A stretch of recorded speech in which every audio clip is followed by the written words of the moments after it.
Hello বন্ধুরা, আসসালামু আলাইকুম। কেমন আছেন সবাই? আমি Ferdous Zahid. Welcome to Zahid film. তো আজকে আমি আমার অ্যাপাচি RTR 164B সেকেন্ড সার্ভিসে যাচ্ছি। তো সেকেন্ড সার্ভিসে কীভাবে হয় সেটাও দেখানোর চেষ্টা করব। ইভেন এর আগের ব্লগে যারা দেখেছেন তারা জানেন আমার অ্যাপাচির কিছু সমস্যা দেখা দিয়েছিল, সেটাও সলভ করার চেষ্টা করব। তো চলুন সার্ভিসিংয়ে গিয়ে বাকি কথাগুলো বলা যাবে। সার্ভিসে যাওয়ার আগে বাইকের যে অবস্থা দেখেন, কি অবস্থা! একদম কাদা টাদা দিয়ে, সেদিন রাজশাহী থেকে আসার সময় রাস্তার মধ্যে বৃষ্টি হয়েছিল, তাতে কাদা টাদা দিয়ে অবস্থা খারাপ। ক্যামেরায় বোঝা যাচ্ছে কি না পুরাটা জানি না, পুরা বাইকের অবস্থাই খারাপ। একদম টাঙ্কি টাঙ্কি সব কিছুতেই কাদা। বাইকটা ওয়াশ করাইতে হবে আজকে সার্ভিসিংয়ে গিয়ে। হ্যালো বন্ধুরা, যাচ্ছি সটিবাড়িতে বাইককে সার্ভিস করানোর জন্য। সেকেন্ড সার্ভিস করানোর জন্য যাচ্ছি। বাইকের যে প্রবলেম ছিল চেষ্টা করব সেটা সলভ করার জন্য। আজকে প্রচণ্ড রোদ উঠেছে, রোদের মধ্যে বাইক চালাইতে খুব খারাপই লাগছে। রাস্তার দুই সাইডে যে গাছগুলো ছিল সেগুলোও মানে রাস্তাটা 4 লেন করবে, যার জন্য কেটে ফেলেছে। তো দেখি সার্ভিসিংয়ে যাওয়ার পর বোঝা যাবে যে সমস্যাটা কি ছিল। আমি এখন স্লোই যাচ্ছি 50-60 স্পিডে, কারণ একটা মনের মধ্যে ভয় কাজ করছে যে যদি রাস্তার মধ্যে স্টার্ট একবার বন্ধ হয়ে যায় কোনো কারণে, ওই সমস্যাটার কারণে। আমার এখন মনে হচ্ছে যে সমস্যাটা আসলে ফুয়েলের কারণে হইতে পারে, হয়তো কার্বোরেটরে কোনো ময়লা জমে গেছে, এই কারণেও হইতে পারে। আমি শিওর না, এটা সার্ভিসিংয়ে যাওয়ার পর বুঝতে পারবো আসলে কী সমস্যা হচ্ছিল। তো যারা আমার আগের ভিডিওটি দেখেছেন তারা আসলে দেখেছেন যে কীরকম প্রবলেমটার মুখ ফেস করেছি আমি রাজশাহী থেকে আসতে। তো চলুন সার্ভিসিংয়ে গিয়ে দেখি কী সমস্যার সম্মুখীন হতে হয়। সার্ভিসিংয়ে চলে এসেছি সটিবাড়িতে। প্রথম স্টেপ যেটা সার্ভিসিংয়ে সেটা হচ্ছে বাইক ওয়াশ করা। আমার বাইক ওয়াশে চলে গিয়েছে, এই ওয়াশ করতেছে। আর সটিবাড়িতে সার্ভিস করাইলে সার্ভিসটা ওরা খুব ভালোভাবে করে আর কি, যত্ন সহকারে। এই জন্যই আমি অত দূর থেকে সটিবাড়িতে সার্ভিসটা করানোর জন্য আসি। বাইকের সার্ভিস শুরু হয়ে গিয়েছে। সার্ভিসের প্রথম ধাপ প্রায় সব কিছু খুলে ফেলেছে। এখন আস্তে আস্তে চেন ওয়াশ করবে, বাইক চেন ক্লিন করবে, তারপর চেন লুব্রিকেন্ট করবে, তারপর যে আমার যে সমস্যাটা আমি ওদেরকে বলেছি, তো ওরাও বলতেছে যে ওটা ফুয়েলের কারণে হয়তো হয়েছে, পাম্পের থেকে, যে পাম্প থেকে আমি ফুয়েল নিয়েছি সেটার কারণে হয়েছে। আর ব্রেক প্যাডগুলো ওয়াশ করে ফেলবে। ব্রেক প্যাডগুলো আমার একটু সাউন্ড হচ্ছিল, মনে হয় ময়লা জমে গিয়েছিল সেই জন্য।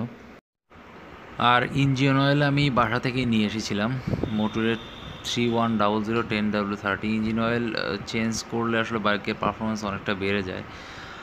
তো নতুন ইঞ্জিন অয়েল, তো দেখি এখন পারফরমেন্স কতটা বাড়ে।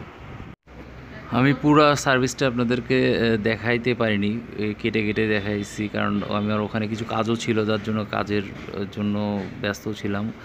মোবিল ইঞ্জিন অয়েল চেঞ্জের সময় ইঞ্জিন অয়েলের ফিল্টারটিও চেঞ্জ করে ফেলেছি আজকে। আমার বাইক 2000 কিলোমিটার প্লাস হয়ে গিয়েছে। এদের এখানে খুব সুদক্ষভাবে এবং সুন্দরভাবে সার্ভিসিংটা করায়, যার জন্য আমার খুব ভালো লাগে। এখানে সার্ভিসটা করাতে মনের একটা তৃপ্তি পাওয়া যায়। আর আমার যে সমস্যাটা ছিল সেটা ওদেরকে বলার পরে ওরা সব কিছু ওয়াশ করে দিয়েছে। কার্বোরেটর ওয়াশ করেছে, স্পার্ক প্লাগ ওয়াশ করেছে। এখন দেখি পারফরমেন্স রাস্তায় গেলে কেমন পাওয়া যায়। তো যাওয়ার সময় চেক করবো আসলে কীরকম পারফরমেন্স পাই। সার্ভিসিং করে নিয়ে বাসার দিকে যাচ্ছি। আজকে প্রচণ্ড রোদ, বাইকটা অনেক ফ্রি ফ্রি লাগতেছে আগের থেকে। এখন দেখি থ্রোটল দেওয়ার পরে কেমন রেসপন্স করে সেইটা দেখার পালা। বাইকের স্পিড আগে আমার 90 আপ করলেই যে ঝাঁকিটা পাইতাম আমি, বাইকটা মনে হয় পাওয়ার লস করতে এরকম একটা ঝাঁকুনি দিত। তো এখন চেক করার ইচ্ছা, তবে রাস্তা তো অনেক বিজি, তারপরে দেখি ট্রাই করে দেখবো 100 আপ করার কীরকম পারফরমেন্স এখন দেয়। 90 আপ হয়ে গেছে অলরেডি, 95, 96, 7। তো এখন পর্যন্ত ওই ঝাঁকুনিটা আমি পাইনি। 100 আপ হয়ে গেছে, দেখি 100, 3, 4,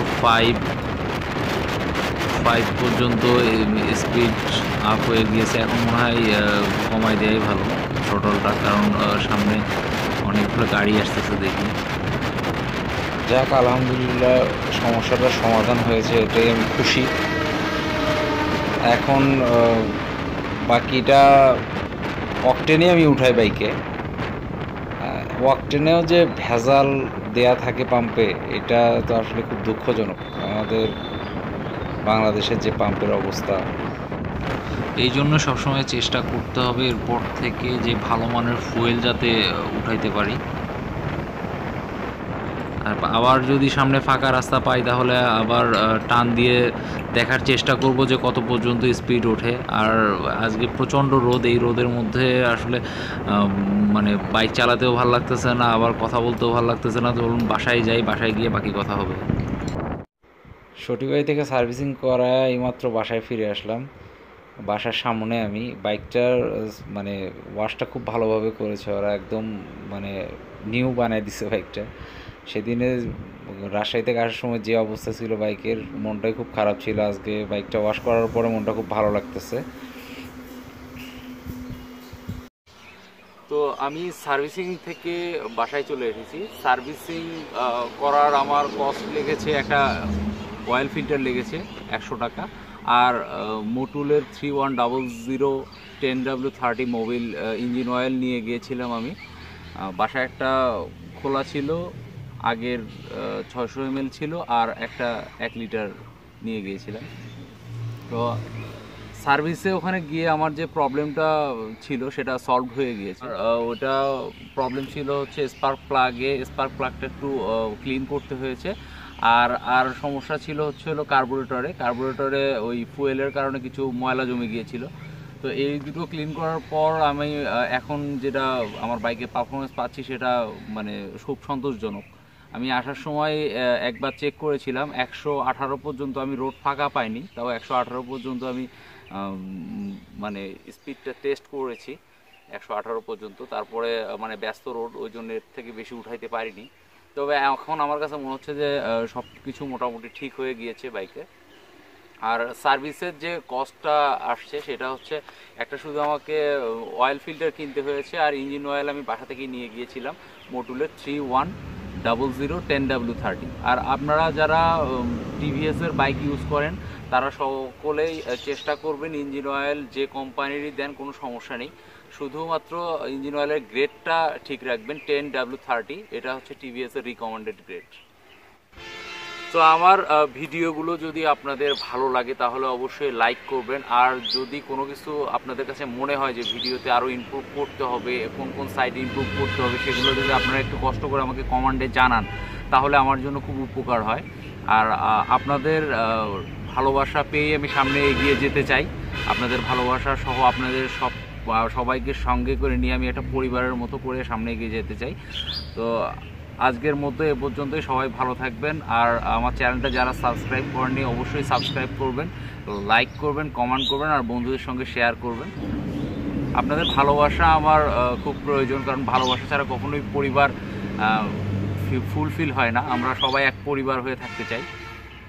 তো আল্লাহ হাফেজ, ভালো থাকবেন।